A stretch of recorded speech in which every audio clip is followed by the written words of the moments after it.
السلام علیکم دوستان عزیز. به شما قصه پیغمبر سلام با حضرت ابوبکر صدیق در غار حرا را قصه کردم میدم. وقتی که مشرکا پیغمبر سلام خواستن قتل رسانند، از جبرئیل اومد خبر داد که برو رفته در غار حرا پناه بجو. بعد آیت 9 سوره یاسین خواندن و خاک گرفته در چشم همون مشرکا پرشیدن. آنها چشمشان خوابشان برد و برآمده با حضرت ابوبکر صدیق به غار حرا رفتند.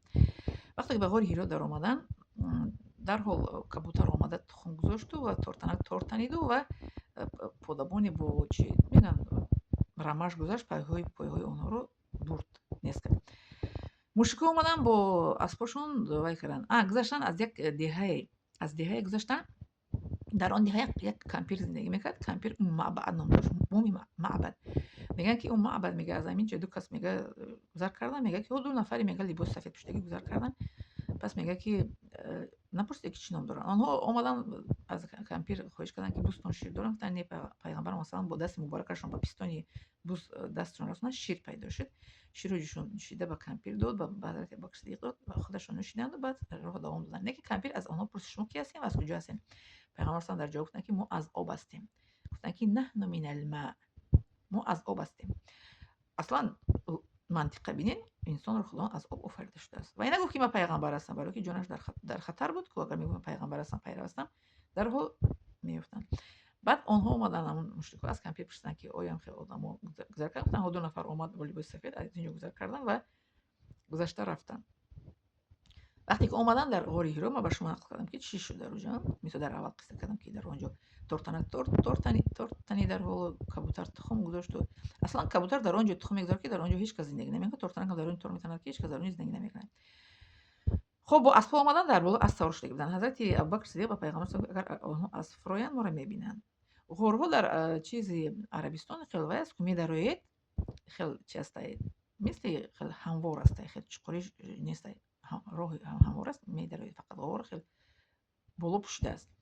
پیغمبر صلی میگه که در گوشش خیلی گوشکی میکنه، میگه که نترس، میگه ما دو کس باشیم، میگه سیمی ما الله تعالی است. میگه تصور میکنه که در کجا که ما باشیم باید نترسیم که خداوند با ماست. اگر یک تا تنها مثل ما باشم رفته سودم با من خداوند است. دو نفر باشید اگر با شما سیمتون خداوند است. از کسی باید نترسیم. ما در گوشش با گوشکی میگه که نترس، میگه ما دو نفر باشیم سیم الله تعالی است. با در اونجا یک سوراخی بود، در از اون سوراخی مور اومد خیلی کلاش قتی خواست بکنه در یکی حضرت ابوبکر صدیق پوشمون که نداره. حضرت پیغمبر سلام مثل که اوسیب کرد، حضرت ابوبکر گزید، پیغمبر سلام وای کردن با دهنشون وای کردن همون زهر موره توزه کردن. وقتی که موریو کجون بگذد در حال با دهن میفچیم و آبی همو دهنی مو همون چی میکنه میفچیم و توف میکنیم. همون سخت با دهن گرفته فچیده توف کردن در کار زهر ریمون انسان رو نیست میکنه. حضرت پیغمبر سلام وای کردن زهر مورشون برطرف کردن. یعنی که همین خیلی قصه شده، یعنی که پیغمبر اسلام چقدر با حضرت ابوبکر صدیق یک جا بودن و چقدر سخنهای خوب رو مثل که دلتی مثل ترس داشت دیرش از ابوبکر صدیق از اونها از فرایند خیلی سرشون خم کنن. گفتن ما رو میبینن خیلی خم میکردن، اگر که میدیدن وایره پوشون وای بود که نمایان بود، نه که با از کی سوار که بودن نمیدیدن وایره. با وجود اینکه تورتنک در وجه الله تعالی امر خداوند قد تورتنک اومد تورتنید و کبوتر اومد تخم گذاشت در حال. این معجزه الهی است که کبوتر اگه جا در صحرا پیدا شد و تخم گذاشت در حال در یک چند ثانیه، تورتنک در چند ثانیه تورتنید که آنها رسیده آمدن گفتن نیفتن ولی پناه جستن. خب زنده سلامت خانواده سربلند باشید و لایک، подписаться و پلیس فراموش نکنید. می‌دارم شما